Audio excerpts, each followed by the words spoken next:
Minister Vivian Motzfeldt and I met with Vice President Vance and Secretary Rubio today. We came here following a number of, how should I put it, remarkable public comments on Greenland and Arctic security. On this basis, we had what I will describe as a frank but also constructive discussion. The discussions focused on how to ensure the long-term security in Greenland. And here our perspectives continue to differ, I must say.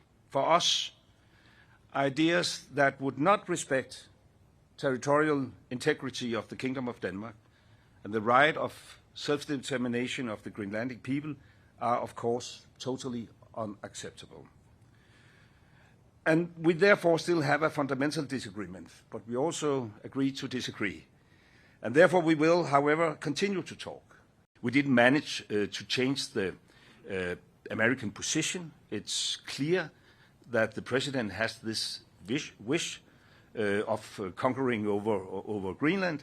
We made it very, very clear that this is not in the interest of the kingdom.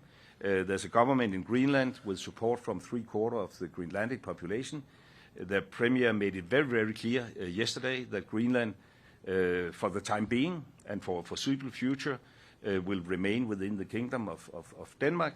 And therefore, this is a common position that we want to work with our American friends and allies, but it must be a respectful cooperation and it must respect the red lines.